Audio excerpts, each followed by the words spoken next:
नमस्कार दोस्तों, स्वागत है आप सभी का हमारे एक और नए वीडियो में। दोस्तों, इस वीडियो में हम देखने वाले हैं शिलाजीतों के बारे में, जिसे हम शिलाजीत बोलते हैं हिंदी भाषा में। शिलाजीतों के बारे में हम पढ़ने वाले हैं। ये बहुत ही महत्वपूर्ण है आज का टॉपिक। चलिए देख लेते हैं इसका हिंदी नाम। इसका हिंदी नाम शिलाजतु और शिलाजीत दोनों ही इसे हिंदी में बोलते हैं, शिलाजतु और शिलाजीत।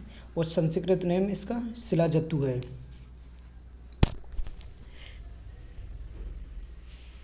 इसका इंग्लिश नेम हो जाता है ब्लैक बुटमैन और मिनरल पिच। ब्लैक बुटमैन और मिनरल पिच इसके दो इंग्लिश नेम हो जाते हैं। वही लैटिन नेम इसका हो जाता है अशफाल्ट पंजाबियनम। अशफाल्टम पंजाबियनम ये इसका लैटिन नाम हो जाता है। दोस्तों, आपके टॉपिक में जो महाराष्ट्र में सबसे ज़्यादा अगर कोई इम्पोर्टेंट होता है तो वो होता है एक शिलाजतु और एक अभ्रक। अभ्रक को हमने बता दिया है, अब आज हम शिलाजीत को बता रहे हैं। तो शिलाजीत को भी आप अच्छे से तैयार कर लीजिए, यहाँ से क्वेश्चन बनते हैं एग्जाम्स में। दोस्तों, इसका जो पर्याय है वो भी बहुत महत्वपूर्ण है। अगर शिलाजीतों में कोई सबसे ज़्यादा इम्पोर्टेंट है तो वो है इसका पर्याय। चलिए पर्याय देख लेते हैं इसका।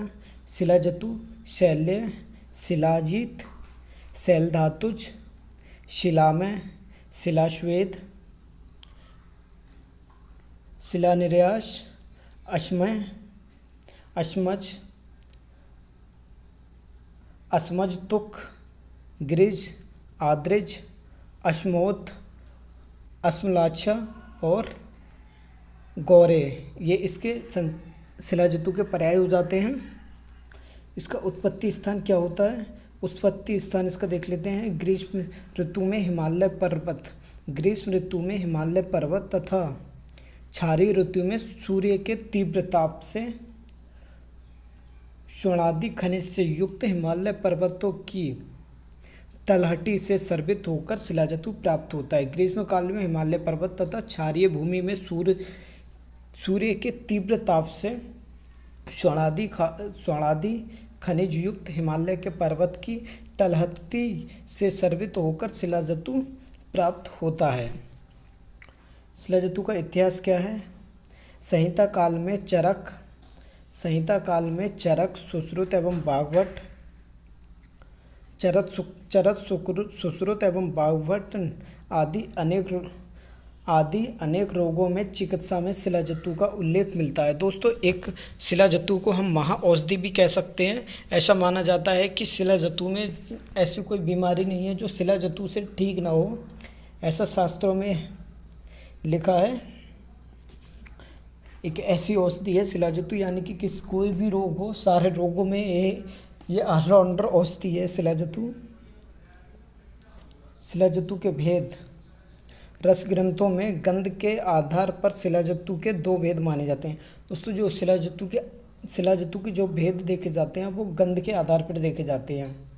इसमें गौमूत्र गंधी शिलाजतु होता है और कपूर गंधी शिलाजतु होता है। एक शिलाजतु जो होता है जिसमें गौमूत्र की गंध आती है, और दूसरा जो होता है वो जिसमें कपूर गंधी आती है, जिसमें कपूर जैसी गंध आती है। जो गौमूत्र गंधी शिलाजीत होता है वो सबसे ज़्यादा महत्वपूर्ण होता है, लाभदायक होता है, ये भी कह सकते हैं।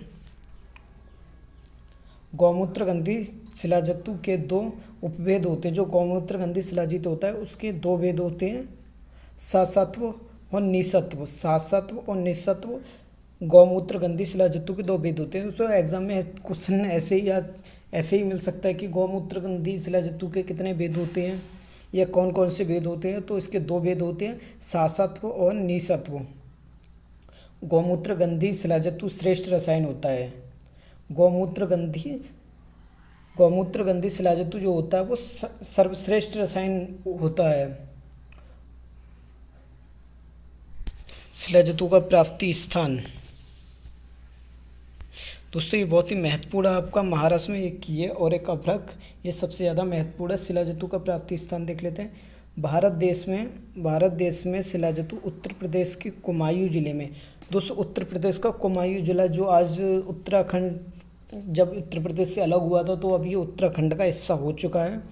कुमायूं जिले में सरयू और रामगंगा के बीच वाले पर्वतों में चूने के पत्थरों से सर्वित होता है। जो चूने के पत्थर होते हैं वहाँ से सर्वित होता है। रामगंगा के बीच पर्वतों में जो चूनों के पत्थरों से सर्वित होता है। गढ़वाल, गंगोत्री एवं यमुनोत्री में शिलाजतु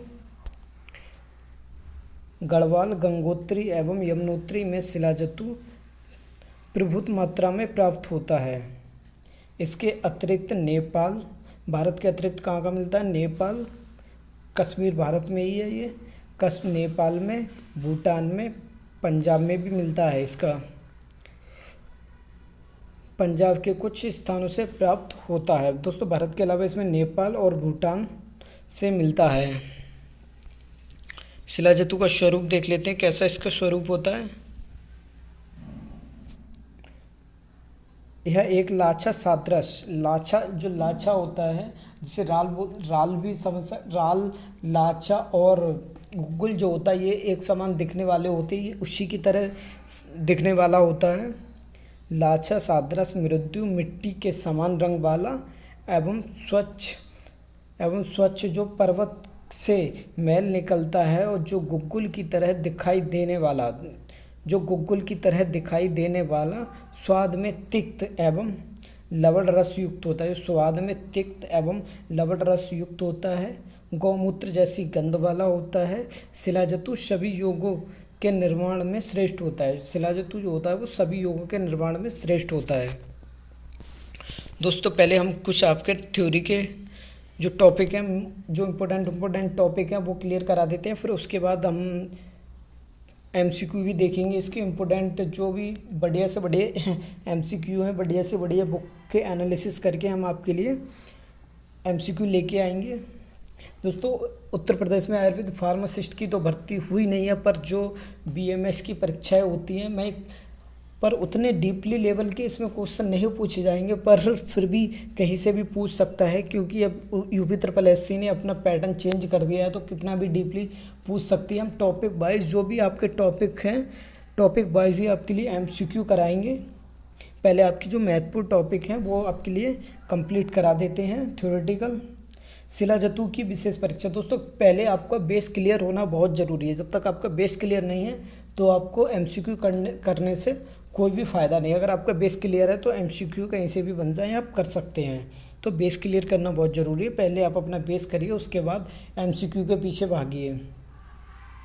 शिलाजतु की विशेष परीक्षा। 1 पाव दूध में 3 मासा शिलाजीत। 1 पाव दोस्तों कितना होता है? 1 पाव होता है 250 ग्राम। 1 पाव 250 ग्राम। 250 ग्राम दूध में 3 मासा शिलाजीत। 3 मासा दोस्तों कितना होता है? 3 मासा होता है लगभग 3 ग्राम। एक मासा का मान होता है लगभग 0.972 ऐसे ही कुछ होता है। लगभग एक ग्राम से भी कम होता है, पर यहाँ पे 3 मासा दिया है तो हम लगभग में 3 ग्राम मान सकते हैं।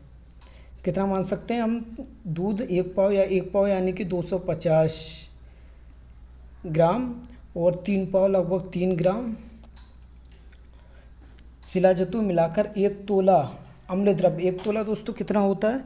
1 तोला होता है लगभग 12 ग्राम। 1 तोला लगभग 12 ग्राम, जिसमें 250 ग्राम हम दूध लेंगे और 3 ग्राम हम शिलाजीत लेंगे और 1 तोला लगभग 12 ग्राम के आसपास हम इसमें अम्ल द्रव्य डालने पर दूध नहीं फटे। हम इसमें पहले दूध लेंगे, दूध में 3 ग्राम शिलाजीत डालेंगे और 3 ग्राम शिलाजीत में हम 12 ग्राम लगभग अम्ल द्रव्य यानी खट्टे द्रव्य डालेंगे और फिर भी दूध नहीं फटता है तो उसे उत्तम शिलाजीत समझना चाहिए। अगर दूध नहीं फटा तो समझ लीजिए ये उत्तम शिलाजीत है। शिलाजीत शोधन की आवश्यकता। शिलाजीत शोधन की क्यों आवश्यकता होती है? बिना शुद्ध किए हुए शिलाजीत का सेवन करने पर दहा यानी कि जलन, मूर्छा, बेहोशी, भ्रम, रक्त पित्त भी बढ़ सकता है। रक्त में पित्त की मात्रा बढ़ सकती है। क्षय यानी कि धातुओं का क्षय होने लगता है। अग्निमंद यानी कि भूख कम हो जाएगी एवं विबंध रोग उत्पन्न करता है।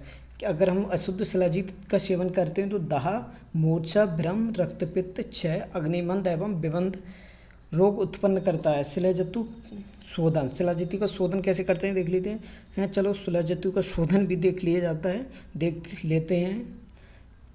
जैसे दोस्तों जो कोई भी औषधियाँ होती हैं आयुर्वेद में, उसका अलग अलग रसावरण में अलग मिलेगा, रस ग्रंथ में अलग अलग इनका प्रमाण मिलता है। तो हमने इसके भी 3 अलग अलग भेद बताए हैं शिलाजितु के शोधन करने के, तो तीनों हम देख लेते हैं। पहला क्या है, इसमें क्षार, अम्ल एवं गौमूत्र में धो लेने से शिलाजितु शुद्ध हो जाता है। जैसे क्षार में, अम्ल में और गौमूत्र में धो लेने से शिलाजितु शुद्ध हो जाता है। भाई देख लेते हैं। गौमूत्र वो गौदुग्ध, त्रिफला क्वाथ एवं भृंगराज स्वरस में शिलाजितु को लोह पात्र में, यानी कि लोहे के पात्र में गौदुग्ध, त्रिफला या भृंगराज, इन तीनों में से किसी एक को ले सकते हैं। इन तीनों में से किसी एक को लेकर के लोहे के पात्र में घोलकर धूप में सुखाने से शुद्ध हो जाता है। तीसरा क्या है, क्षार, अम्ल और गुग्गल के साथ शिलाजितु का स्वेदन यंत्र में रखकर एक प्रहर यानी कि 3 घंटे, एक प्रहर 3 घंटे स्वेदन करने से शिलाजितु शुद्ध हो जाता है। क्षार ले लेंगे हम, अम्ल ले लेंगे और गुग्गल के साथ शिलाजितु को स्वेदनी यंत्र में रखकर एक प्रहर यानी कि 3 घंटे तक स्वेदन करने से शुद्ध हो जाता है। दोस्तों सबसे ज़्यादा आसान तरीका है वो है दूसरे नंबर वाला, इसमें गौदुग्ध, त्रिफला या त्रिफला क्वाथ या भृंगराज स्वरस को लेकर के लोहे के पात्र में घोलकर धूप में सुखाने से शुद्ध हो जाता है। चलिए आगे देख लेते हैं, आगे क्या टॉपिक क्या है। शिलाजितु के गुणकर्म, शिलाजितु के गुणकर्म क्या होते हैं देख लेते हैं। शिलाजितु जरा व्याधि प्रशमन है, यानी कि जरा बुढ़ापे को जल्दी नहीं आने देती है। मेधा स्मृति वर्धक है, यानी कि मेधा स्मृति यानी बुद्धि को बढ़ाने वाला। बल्य है, छेदन है, मेदोहर है, मूत्र रोग नाशक है। आयु स्थिरकर है, यानी कि आयु को जल्दी बढ़ने नहीं देती है, मतलब बुढ़ापा जल्दी नहीं आने देती है। यक्ष्मा नाशक है, यानी कि जो यक्ष्मा जिसे आज के ज़माने में हम टीबी ट्यूबरक्लोसिस बोलते हैं उसका नाश करती है। बलिपलित नाशक है। त्वक रोग हर है। आम पाचक है। कफ रोग हर है। उदर रोगों में काम करता है। बस्ती वेदना हर है। प्रमेय में गुल्म, प्लीहा, अश्मरी, शर्करा, पांडु, हृदयशूल, सौफ, अग्निमंद नाशक है। अग्निमंद नहीं करती है, अग्निमंद नाशक है। अगर अग्निमंद है तो उसे अग्नि को तो बढ़ाती नहीं है पर अग्नि को मंद नहीं होने देती है, अग्निमंद नाशक है। अर्थात पृथ्वी पर ऐसा कोई साध्य रोग नहीं है जो शिलाजितु के सेवन से दूर नहीं होता हो। जो हम पहले भी आपके लिए बता चुके हैं कि ये एक महा औषधि है, इससे सारे ही रोग ठीक होते हैं। जिसमें लिखा हुआ है शिलाजितु का सेवन करने पर दूर नहीं होता है। पृथ्वी पर ऐसा कोई साध्य रोग नहीं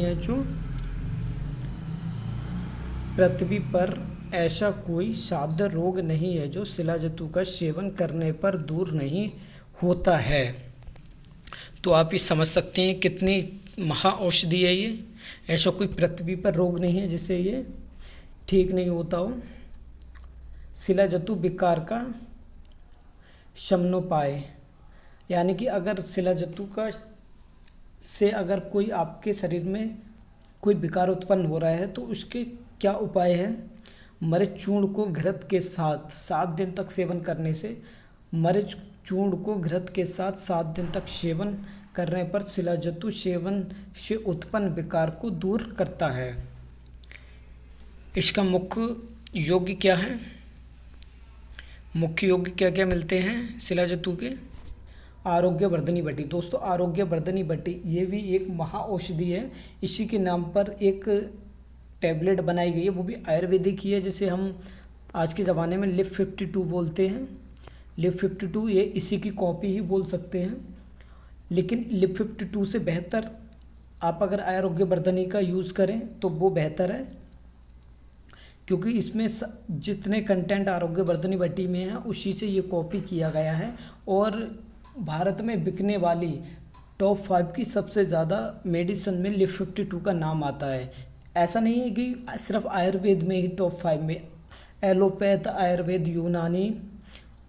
बाकी सब में जो टॉप 5 में मेडिसन है उसमें लिव 52 आती है। और लिव 52 किसकी कॉपी है? आरोग्यवर्धिनी बट्टी की कॉपी बोल सकते हैं हम। तो आरोग्यवर्धिनी बट्टी ये कितनी बड़ी महाऔषधि होगी, आप इससे अंदाज़ा लगा सकते हैं। दूसरी क्या है इसकी? चंद्रप्रभा बट्टी। तीसरी क्या है? शिलाजत्वादि लौह, शिवा गुटिका, शिलाजत्वादि बट्टी। ये शिलाजत्तु के कुछ मुख्य योग हैं। तो दोस्तों आज हमारा शिलाजत्तु का टॉपिक यहीं पे ख़त्म होता है। कल मिलते हैं नए टॉपिक के साथ।